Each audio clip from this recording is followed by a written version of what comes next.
అందరికీ నమస్కారం. Welcome back to AM tutorials. TET 2024 1A session 2 set 3 mathematics చూద్దాం. ఇప్పుడు ప్రీవియస్ పేపర్. ఒక టెస్ట్ మ్యాచ్లో భారత జట్టు మొదటి రోజు 200 పరుగులు చేసింది. రెండవ రోజు మొదటి రోజు కన్నా 172 పరుగులు ఎక్కువ చేసింది. అయినా రెండవ రోజు చేసిన పరుగులు ఎన్ని అని అడిగారు. సో మొదటి రోజు 216 పరుగులు చేసింది. సో 216. అలాగే రెండవ రోజు మొదటి రోజు కన్నా ఇంకా 172 పరుగులు ఎక్కువ చేసింది కాబట్టి సో రెండో రోజు 2 కలిపితే రెండో రోజు పరుగులు వస్తాయి. So 6 2 8 7 1 8 3. So 388. So option 3 is the correct answer.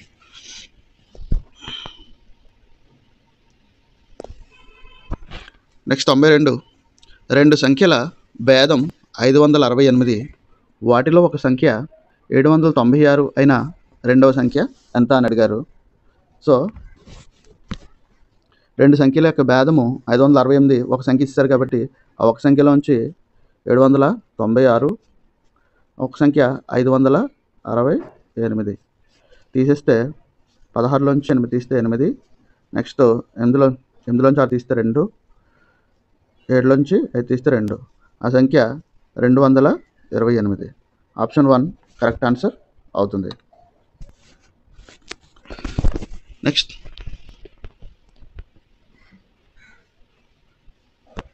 93వ question. ఒక అకరణీయ సంఖ్యను 5/2తో గుణించి ఆ లబ్ధానికి 2/3ని కూడితే -7/12 వస్తుంది. ఆ సంఖ్య ఎంత అని అడిగారు. సో అకరణీయ సంఖ్యని సో ఏదో ఒకటి సమ్ ఎక్స్ అనుకుంటే ఎక్స్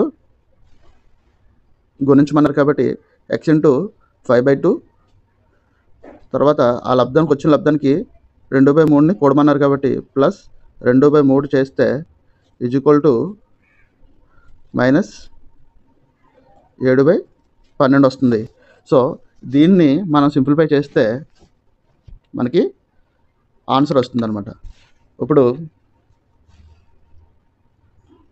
దీన్ని సింప్లిఫై చేయగా ఆన్సర్ ఆకరణీయ సంఖ్య ఎంత అవుతుందంటే -1/2 అవుతుంది.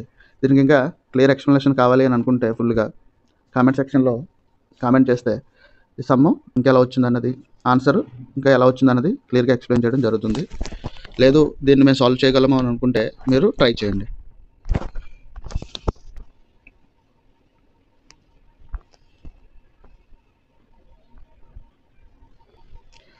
Next question number 94. n/2 - 3n/4 + 5n/6 = 21 అయిన n విలువ ఎంత అని అడిగారు. సో ఇక్కడ 2 4 6 ఉంది. సో వీటికి కసాక్ కడితే 12 అవుతుంది. సో 12 6లో 2లో 12 6 సార్లు పోతుంది కాబట్టి 6 6n మైనస్ ఇక్కడ 4 3 సార్లు పోతుంది, 3 3 9 9n ప్లస్ 6 2 సార్లు పోతుంది, 2 5 10n. సో 10 6 16n 16లోంచి 9 తీస్తే 7/12. So 7n/12 = 21. సో 7కి 3 టైమ్స్ పోతుంది, 7 3 21 కాబట్టి n = 12 3 36. So 94 option 4 36 is the correct answer. 95. ఈ క్రింది వారిలో పరిపూర్ణ ఘనము కాని సంఖ్య అని అడిగారు. సో ఇక్కడ చూస్తే 216 6కి పరిపూర్ణ గణము, 64 4కి పరిపూర్ణ గణము, 500కి పరిపూర్ణ గణం ఏం లేదు, 125కి 5 పరిపూర్ణ గణము, 5 × 5 × 5 ఇది 6 × 6 × 6, ఇది 4 × 4 × 4, ఇది 5 × 5 × 5. 500కే పరిపూర్ణ గణం ఏం లేదు కాబట్టి పరిపూర్ణ గణము కానిది అడిగారు కాబట్టి so option 3 is the correct answer. Next question number 96. ఒక గది పొడవు 30 మీటర్లు, వెడల్పు 20 మీటర్లు అయితే ఆ గది పొడవు వెడల్పు నిష్పత్తి అని అడిగారు. పొడవు 30 వెడల్పు 20. సో 0 0 క్యాన్సిల్ అయితే 3:2. Option 3 is the correct answer. Next 97 convert 12/16 into percentage. So పర్సంటేజ్లోకి మార్చమన్నారు. So 12/16 into 100. So 4 3 12, 4 4 16, 4 25, 25 into 3 = 75. So answer 2 is the 75 is the correct answer.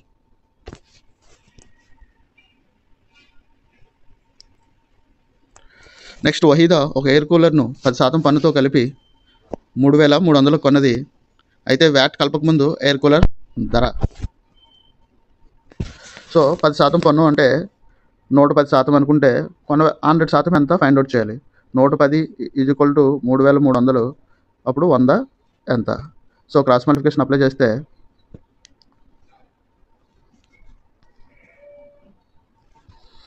x = 3,300 into 100/110 అవుతుంది.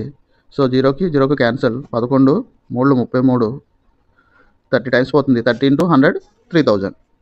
So option 4 is the correct answer.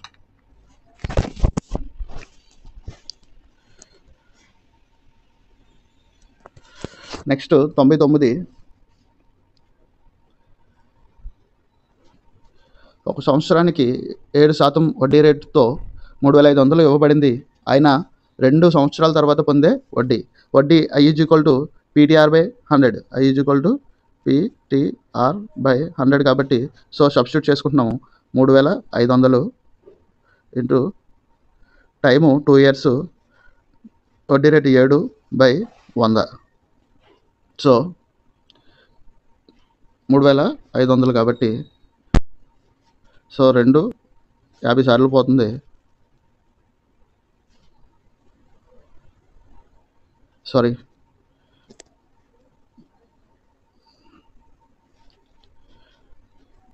20కి 2 zeros cancel అవుతుంది.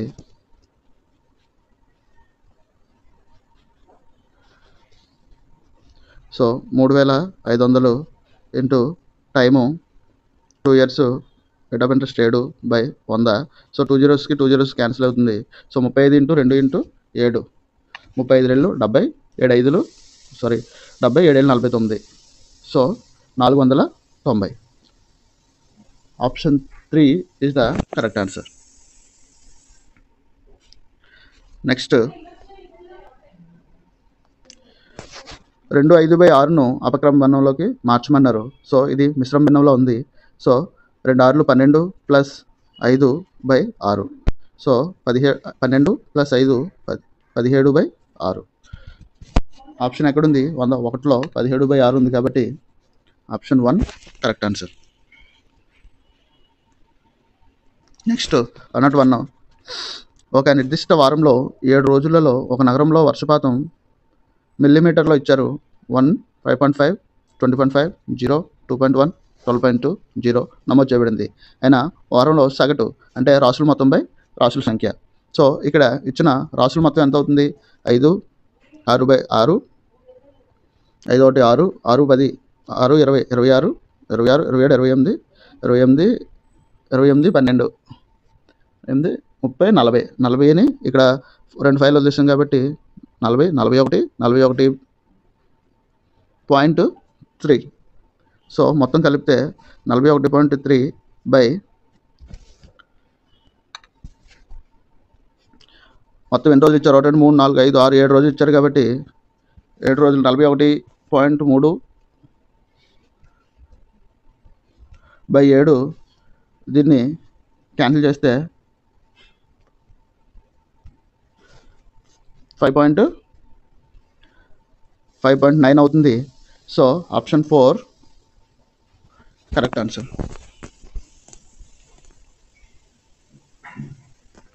ఇక్కడ 102 question.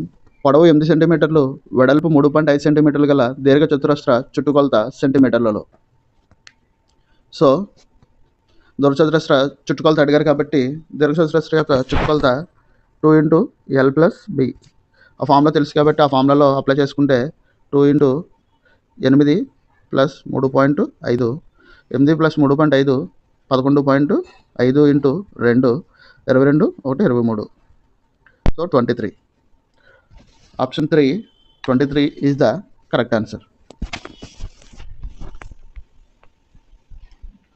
Next 103 question. 3 భుజాల పొడవులు అసమానాలుగా గల త్రిభుజంను ఏమని పిలుస్తారు? సంబాహు త్రిభుజం అంటే 3 భుజాలు సమానంగా ఉంటే సంబాహు త్రిభుజం. విషంబాహు త్రిభుజం అంటే లంబకోణ సమద్విబాహు త్రిభుజం అంటే ఆ కోణంలో ఒక 90 డిగ్రీస్ ఉంటే దాన్ని లంబకోణ సమద్విబాహు త్రిభుజం అంటారు. నెక్స్ట్ సమద్విబాహు త్రిభుజం అంటే 2 భుజాలు ఈక్వల్గా ఉంటే దాన్ని సమద్విబాహు త్రిభుజం అంటారు. అలాగే విషంబాహు త్రిభుజం అంటే అసలు మూడు కూడా సమానంగా ఉండవు అనమాట. సో దానికి option 2 is the correct answer. Next 104. త్రిభుజాకార పిరమిడ్ యొక్క ముఖముల సంఖ్య అడిగారు. సో త్రిభుజాకార పిరమిడ్కి ఎటు చూసినా త్రిభుజంలో ఉంటుంది. అటొక త్రిభుజం ఇటొక త్రిభుజం, 3 వైపులా 3 త్రిభుజాలు ఉంటాయి. అలాగే కింద కూడా ఒక త్రిభుజం ఉంటుంది కాబట్టి మొత్తము 4. Option 2 4 is the correct answer. Next 105. అల్పకోణం అంటే అర్థం. అల్పకోణం అంటే ఏంటని అడుగుతున్నారంటే 4వ వంతు పరిభ్రమణం కన్నా తక్కువ. పరిభ్రమణం అంటే 360 డిగ్రీస్ అనమాట. సో పరిభ్రమణంలో సగం, పూర్తి పరిభ్రమణం సగం పరిభ్రమణం కన్నా తక్కువ. సో ఇక్కడ అల్పకోణం అడిగారు. 4వ వంతు పరిభ్రమణం అంటే ఎంత? 90 డిగ్రీల కన్నా తక్కువ. పరిభ్రమణంలో సగం అంటే 180 డిగ్రీస్. పూర్తి పరిభ్రమణం అంటే 360 డిగ్రీస్. సగం పరిభ్రమణం కన్నా ఎక్కువ అంటే 180 డిగ్రీస్ కన్నా సగం పరిభ్రమణం, పూర్తి పరిభ్రమణం 360 కాబట్టి 180 డిగ్రీస్ కన్నా ఎక్కువ. సో ఇక్కడ అల్పకోణం అన్నారు కాబట్టి అల్పకోణం 90 డిగ్రీస్ కన్నా తక్కువ ఉంటుంది కాబట్టి option 1 is the correct answer.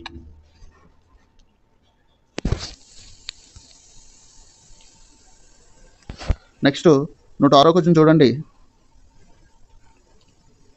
AB దీనిని సూచిస్తుంది. పైన ఒక యారో ఇచ్చారనమాట. గేదె ఇచ్చి పక్కన ఒక కొన ఇలా ఉంది.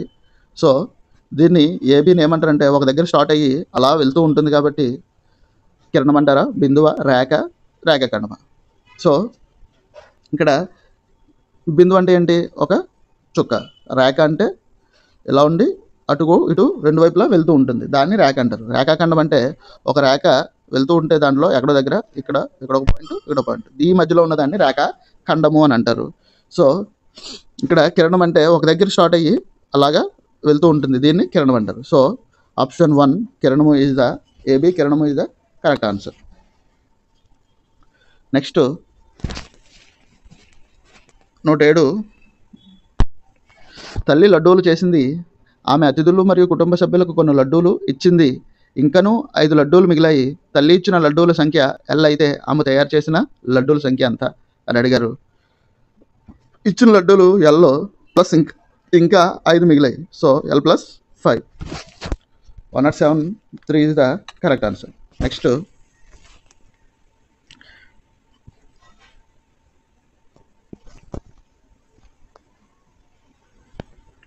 Factors of 2xy + 3x + 2y + 3 కారణాంకాలు. సో కారణాంకాల కింద విడదీయమన్నారు. దీన్ని కారణాంక విభజన చేస్తే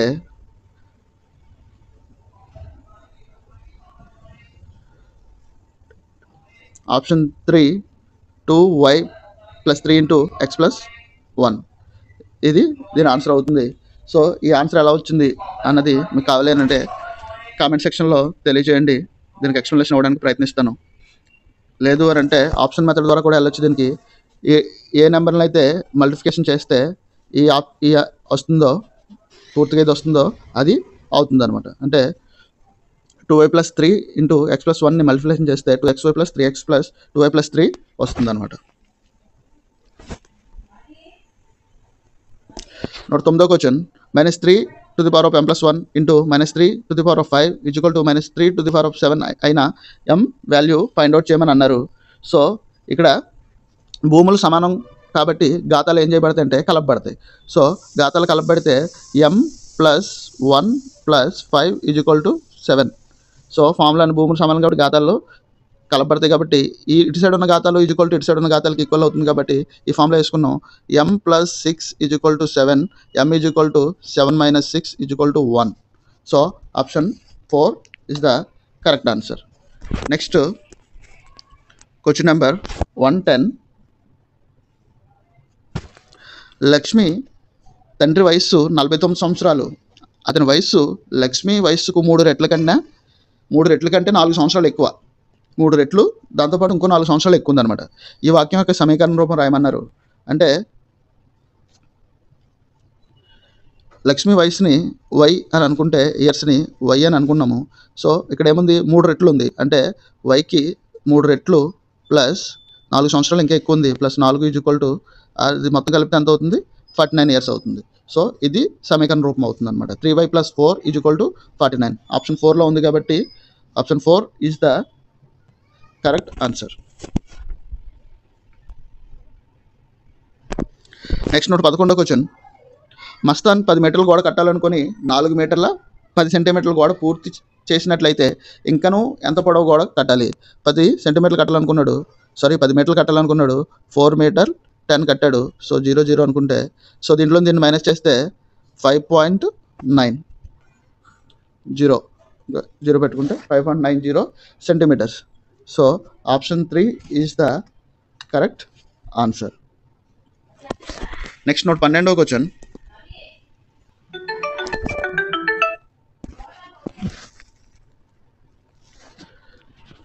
రజిత వయస్సు 9 సంవత్సరాలు. ఆమె సోదరి వయస్సు రజిత వయస్సుకు రెట్టింపు అయిన ఆమె సోదరి వయస్సు. సో రెట్టింపు అంటే into 2. So 9 × 2 = 18. Note 12 option 4 18 is the correct answer. Next note 13 question. సమగణం యొక్క ప్రతి అంచు రెట్టింపు చేసిన దాని ఘనపరిమాణం ఎన్ని రెట్లు పెరుగుతుంది? ఇప్పుడు సమగణం యొక్క ఘనపరిమాణం, ఇప్పుడు ఫర్ ఎగ్జాంపుల్ రెట్టింపు చేసామనుకోండి, 1 అని అనుకున్నాం అనుకోండి, దాని ఫార్ములా a³ అవుతుంది. సో 1³ = 1. అలాగా రెట్టింపు చేస్తే 2 అవుతుంది. 2³ = 2 × 2 4 4 రెట్లు 8. ఎన్ని రెట్లు పెరుగుతుంది? 1 ఉన్నది ఎంత అవుతుంది? 8 అవుతుంది. అంటే ఇక్కడ ఆప్షన్ 4 8 రెట్లు ఈజ్ ద కరెక్ట్ ఆన్సర్.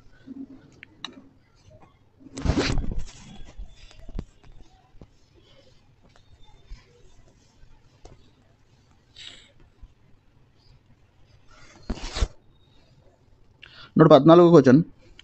వృత్తాకార సీటు యొక్క చుట్టుకొలత 154 మీటర్లు అయితే దాని వ్యాసార్థం ఎంత? అంటే 154 = 2πr.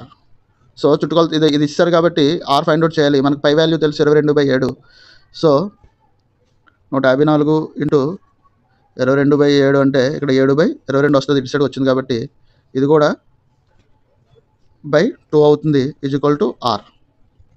సో దీన్ని సింప్లిఫికేషన్ చేస్తే r వాల్యూ 24.5 అవుతుంది. మీరు ఒకసారి సింప్లిఫికేషన్ చేయడానికి ట్రై చేయండి. అప్పటికి రాలేదు అని అంటే కామెంట్ సెక్షన్లో తెలియజేయండి. దీనికి కూడా ఎక్స్ప్లెనేషన్ ఇవ్వడం జరుగుతుంది. నెక్స్ట్ మెథడాలజీకి సంబంధించి మ్యాథమెటిక్స్ అనే పదం మెథనైన్ మరియు టెన్ అనే గ్రీకు పదాల కలయిక ద్వారా ఏర్పడింది. ఇందులో మెథనైన్ అనగా సూక్ష్మ పద్ధతి, నేర్చుకోవడం, అమూర్త భావన, దృక్పథం. ఆప్షన్ 2 నేర్చుకోవడం ఈజ్ ద కరెక్ట్ ఆన్సర్. 16వ క్వశ్చన్. హేతువాదం ద్వారా గణితం విద్యార్థుల్లో ఈ క్రింది విలువలను పెంపొందిస్తుంది. ఆప్షన్స్: ప్రయోజన విలువ, సాంస్కృతిక విలువ, క్రమశిక్షణ విలువ, సన్నాహక విలువ. ఆప్షన్ 3 క్రమశిక్షణ విలువ is the correct answer. Next 117. విద్యార్థి సామాన్యం నుండి ప్రత్యేక అంశానికి, అమూర్తం నుండి మూర్తత్వానికి, సూత్రం నుండి ఉదాహరణకు వెళ్ళే పద్ధతి. ఆగమన పద్ధతి, సంశ్లేషణ పద్ధతి, నిగమన పద్ధతి, విశ్లేషణ పద్ధతి. దీనికి ఆన్సర్ ఆప్షన్ 3 నిగమన పద్ధతి. నెక్స్ట్ 118వ క్వశ్చన్. లెక్కించడం, సంకలనం, వ్యవకలనం, భిన్నాలు, దశాంశాలు, శతాంశాలు మొదలగునవి సులభంగా బోధించడానికి గ్రాఫ్ పేపర్ వలె ఉండే నిలువు అడ్డు గీతల చదరాలు గీసి ఉన్న కాగితం ఏమంటారంటే, ఆప్షన్స్: అంతర్జాల paper, drawing paper, grid paper, తెల్ల కాగితం. Option 3 grid paper. 119. ఒక విద్యా సంవత్సరంలో ఒక తరగతికి సంబంధించిన లక్ష్యాలను సాధించడానికి గల కార్యక్రమాల ప్రణాళిక. Options unit plan, period plan, వార్షిక ప్రణాళిక, టీచింగ్ నోట్స్. సంవత్సరానికి సంబంధించింది కాబట్టి ఆప్షన్ 3 వార్షిక ప్రణాళిక. 120వ question. Regional institute of education Mysore వారు ప్రతిపాదించిన పాఠ్య పథక నమూనా వెనుక సూత్రం. హెర్బార్ట్ నమూనా, యూనిట్ పాఠ్య పథక నమూనా, వ్యవస్థాపక ఉపగమనం, మూల్యాంకనం. ఆన్సర్ ఆప్షన్ 3 వ్యవస్థాపక ఉపగమనం ఈజ్ ద కరెక్ట్ ఆన్సర్. మా మ్యాథ్స్ ఎక్స్ప్లెనేషన్ కనుక మీకు నచ్చినట్లయితే ఈ వీడియోని లైక్ చేయండి. అలాగే మీ ఫ్రెండ్స్ అండ్ ఫ్యామిలీలో ఎవరైతే ప్రిపేర్ అవుతున్నారో వాళ్ళకు కూడా షేర్ చేయండి. Don't forget to subscribe my channel. Thank you.